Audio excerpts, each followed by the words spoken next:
ከአዋርዱ ጋር በተገናኘ አዶናይ ጥያቄ ያነሳ። አርሰናል ዋንጫ ከበላ የአርሰናል ደጋፊ ሆናለሁ ብዬ ቃል ገብቼ ነበር።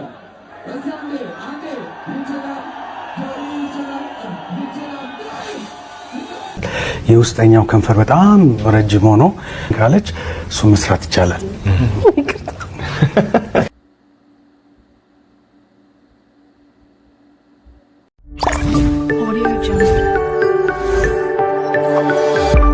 ሰላም እንዴት ናችሁልኝ? የተወደዳችሁ የቻናሌ ተከታታዮች፣ ዛሬ ትንሽ የማይመች ቦታ ነው ያለሁት። ለድምጽ ጥራቱም ለሁሉም ነገር በጣም ይቅርታ አድርጉልኝ። እንደተለመደው በሌሎች አነጋጋሪና አዝናኝ የሆኑ ቪዲዮዎች ተመልሰናል። አዝናኙ ዛሬ ትንሽ በዛ ይላል። ሪአክት እያደረግን የሳቅን እየተጫወተ አብረን እንቆያለን ማለት ነው። መወዳችሁ ሰብስክራይብ ያላደረጋችሁ እዚህ አካባቢ ሰብስክራይብ እያደረጋችሁ ላይክ እና ሼር እንዳይረሳ። ቪፒኤን ደግሞ እያበራችሁልኝ እምወዳችሁ ቤተሰቦች፣ ወደ ቪዲዮቹ እንሂድ እንመለሳለን።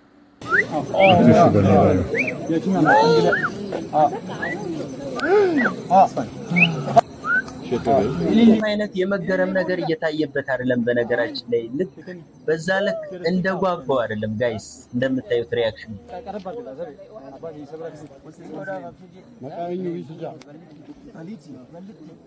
እንደውም የተሻለ ስጋውን እያየ ነው ጋይስ። ከጅቡ ይልቅ ስጋውን ነው እያየ ያለው። በቃ እግዚአብሔር ገና ከጀርባ ይቀራል።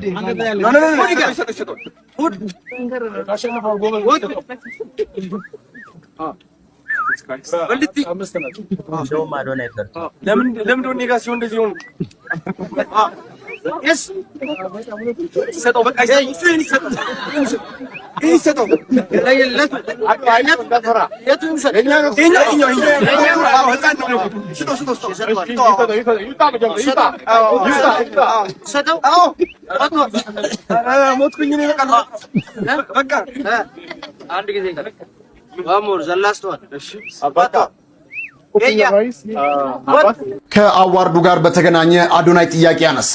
አዶናይ በራሱ አካውንት ስቶሪ ባደረገው ጥያቄ ላይ አንደኛ ይህ አዋርድ ስንት ብር ገቢ እንዳገኘ በግልጽ በሶሻል ሚዲያ እንዲነገር፣ ሁለተኛ የተሰበሰበው ገንዘብ ወዴት እንደሚገባ፣ ሶስተኛ ለበጎ አድራጎት ከሆነም እነዚህ በጎ አድራጎት ድርጅቶች ስንት ብር ገቢ እንደተደረገላቸው በሶሻል ሚዲያ ይገለጽ፣ አመሰግናለሁ ሲል አዶናይ በራሱ ሶሻል ሚዲያ አካውንት ስቶሪ ላይ ይሄንን ጥያቄ አንስተዋል። የውስጠኛው ከንፈር በጣም ረጅም ሆኖ በግንኙነት ጊዜ ወይም ኮንፊደንሷን የሚያቀንስባት ከሆነና ይጠርልኝ ካለች እሱ መስራት ይቻላል። የብልት ስነ ውበት ስንል ምን ማለታችን ነው? ብልትስ ውበት አለው ወይ? የብልት ስነ ውበት ሕክምና ሲባል ልጁ ጭንቅላቱ የወጣበትን አይነት ስፋት ማጥበብ አክቹአሊ ዝም ብሎ ማጥበብ ሳይሆን ስቲች በትክክል መልሶ ካልተሰፋ የመጣመም ሲሜትሪውን ያለመጠበቅ የመሳሰሉ ነገሮች ካሉ እነሱን ወደ ነበረበት ቦታ መመለስ ማለት ነው። ለምሳሌ ከምንሰራቸው ነገሮች መካከል አንደኛው ላቢዮፕላስቲ ይባላል። የውስጠኛው ከንፈር በጣም ረጅም ሆኖ በግንኙነት ጊዜ ወይም ኮንፊደንሷን የሚያቀንስባት ከሆነና ይጠርልኝ ካለች እሱ መስራት ይቻላል። እሺ የምክንያት ፍቃደኛ ሳትሆን ድንግልናዋን ያጣች ሴት ድንግልና ይመለሳል፣ በሰርጀሪ ድንግልና ይሰራል ይባላል። አሁን ለምሳሌ ተደፍራ ድንግልናዋን ያጣች ሴት ለምሳሌ የሆነች ሴት ድንግልናዋን ለምትወደው ለምታገባው ሰው መስጠት ትፈልግና በመሀል ልትደፈር ትችላለች። ድንግልና ደግሞ በሌላም በጉልበት ስራም በሆነ ለመገንባት እሷን ለመጠበቅ በሚል ይሰራል ወይ? እንደዛ ሲባል ሰምቻለሁ፣ ይሰራል ሲባል ሰምቻለሁና እውነት ነው ይሄ? እውነት ነው፣ ይሰራል። እንዴት ታዲያ ለምን እያደር ልጅ አገረዳ ነው? በእውነት ደስ ይላቸዋል እኮ ባሎች ደስ ይላቸዋል እንዴ ያን ነገር ማምጣት አይደል ዶክተር? ይሄ በእንደዛ ደስ ይበል አይበል አላችሁ እንጂ ዶክተር ወንድ ሁሌ ልጅ አገረዳ የሆነ ሴት ምናምን ይፈልጋል። ይሄ እንዴት ይሰራል እንዴ? ከየት ይመጣል? እንዴት ይሰራል እኮ የሚሰራው የድንግልና ምልክት የሆነው ሃይመን የሚባለው ብዙ ጊዜ በመጀመሪያ ግንኙነት ጊዜ መሰንጠቅ አደጋ ነው የሚያጋጥመው። ስለዚህ ከሚሰነጥቅበት ቦታ ይደማል። ከዛ በኋላ ግን ያው ተሰንጥቆ ይቀራል ማለት ነው። ስለዚህ በተለይ የቀዶ ጥገና ያንን ፓርት መልሶ በማገናኘት ወደ ነበረበት ቦታ መመለስ። ክብሯን ጠብቃ የኖረች የሆነች ሴት ለማለት ለጋብቻ ይቀር ነው የምፈልገው ያለችውን ድንግልና የሆነ ሰው መጣ ያሰላም። ከሞራል አንፃርስ ግን በቃ አይደለሽም እኮ እየተሰፋሽ እየመጣሽ ድንግልነኝስ ልክ ነው? አይ በቃ ፈልጋ ወዳ ፈቅዳ አይደለም የሰጠችው ተገዳ ነው። ስለዚህ ለምትወደው ሰው በክብር ድንግልናዋን እንሰጣለን። ወደ እኔ ጥያቄ ይመጣል። ይሻላል። አያችሁልኝ የህክምና አቅማቸው ጫፍ ሲደርስ ኦቨርዶስ ሲሆንባቸው እንግዲህ እንደዚህ ነው የሚያደርጋቸው። ተመልከቱ። አወቅሽ ሲሏት የባሏን መጽሐፍ አጠበችው የተባለው እንደዚህ አይነት ሆነው ተመልከቱ። እንግዲህ ማህፀን እናጠባለን ልጁ ከወጣ በኋላ ማህፀን ማጥበብ እንችላለን እኮ ነው እያለ ያሉት። እንደ ሊት ዝም ብላችሁ ስታቦኩ ልትከርሙ ነው? እንደ ሱሪ ልታጠቡት ነው ወይ? ይቅርብን። እስከ ጭራሹ እናንተ ባታዩት ራሱ ይሞቱብናል እያል ነው እንጂ ባታዩት ራሱ ደስታውን አንችለውም ነበር። እረፉ፣ አትነካኩ። ምን እንደሚሻለን ቨርጂኒቲን መልሳለን። ንጹህ ሴቷና ክብሯን የጠበቀችው ሴትና እንደፈለገች አጭበርባሪዋን እንለይበት እንጂ እኛ እያጭበረበርን እየኖር ነው። ባይሆን የነሱ ንጹህና የምንለይበት ምልክት ይኖራቸው እንጂ ኧረ ተው እባካችሁ እንኑርበት። ሳትፈልግ የተደፈረች ሴት ክብረ ንጽህናዋ ቢመለስላት ትክክለኛ የሆነ ነገር ነው። ከዛ ውጭ እዛም እያጭበረበረች ቨርጂን ነኝ እያለች ገንዘብ አለኝ አሰራዋለሁ እያለች ታምታታ የእሷ ንጽህና ብቻ ቢያንስ አንድ ደረጃ ከፍ ያደርጋል የሰው ልጅ። ስለዚህ ታውን እባካችሁ እንኑርበት ነው። ኮሜንት አርጉ እስኪ እናንተ። አርሰናል ዋንጫውን በልቶታል ጋይስ። ሰይፉ ጋር ስቀርብ ለሰይፍ ብቻ አርሰናል ዋንጫ ከበላ የአርሰናል ደጋፊ ሆናለሁ ብዬ ቃል ገብቼ ነበር። ኦፊሻሊ የአርሰናል ደጋፊ ማን ያድርገኝ? የምትፈልጉትን ሰው ኮመንት ላይ ሜንሽን አድርጉት። ወደ ቀኝ ዙ ከላይ ምን ይላል? ከላይ ምን አብብልኛ ናዮ አብብልኛ ምን ይላል? የቼልሲ ደጋፊ ነበር ጋይስ። ከዛ አርሰናል ዋንጫ ሲበላ የቼልሲን ማሊያ አውልቆ የአርሰናልን ለበሰ ማለት ነው።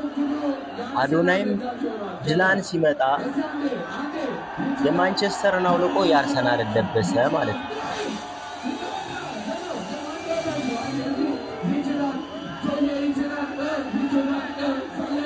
ምንም ሳይጨነቅ ምንም ፊል ሳያደርግ ምንም ሳይደግፍ ምንም ሳይል ዋንጫ ያነሳ ብቸኛ ደጋፊ እንግዲህ ተመልከቱ ጆን ዳንኤል ነው።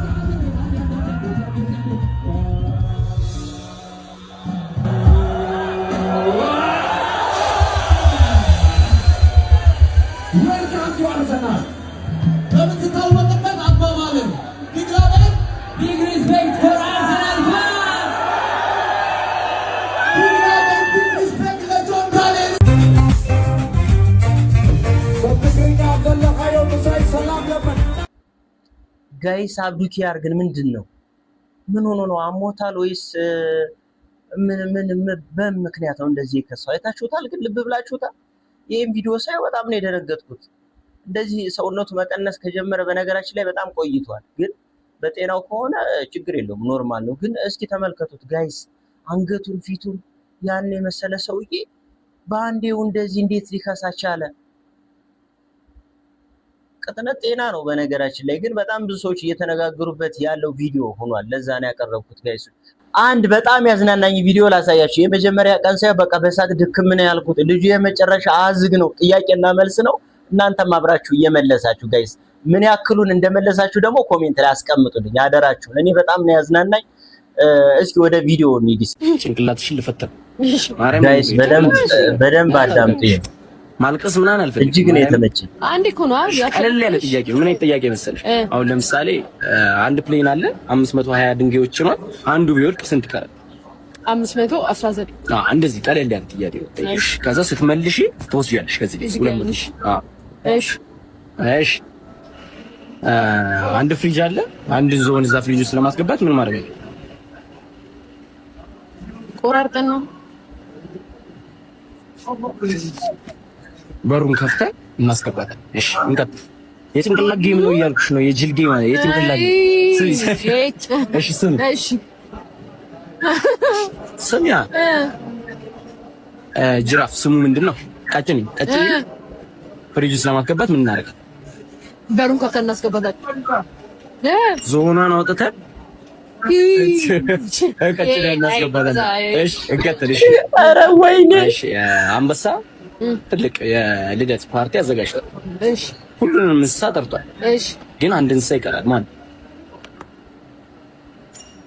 ሁሉንም እንስሳ ሁሉም እንስሳ ተጋብዟል፣ ግን አንድ እንስሳ ቀርቷል። ማን? ጦጣ፣ ቀጭኔ። ምክንያቱም ፍሪጅ ውስጥ ነች። እሺ ረበናት የጭንቅላት ጨዋታ ነው። የጭንቅላት ጨዋታ ዘግምግም ማሰለው ይላል። የጭንቅላት ጨዋታ ነው። ስሚ እሺ አንድ ሰው ማለት ነው አዞ የተሞላበትን ወንዝ በዋና አቋርጦ ወጣ። ምንም ሳይሆን ወጣ። ምንም ሳይጎዳ። እሺ እንዴት ማለት አዞ የተሞላበት ምንድነው? እና እንዴት ነው አዞ የተሞላበትን አቋርጦ የሚወጣው? አዞቹ እዛ የአንበሳው ፓርቲ ላይ ተሰብስበዋል። እሺ ከዛ ከአዞቹ ዋኝቶ ከወጣ በኋላ ሞተ። እንዴት ሞተ? ደክሞት ነው።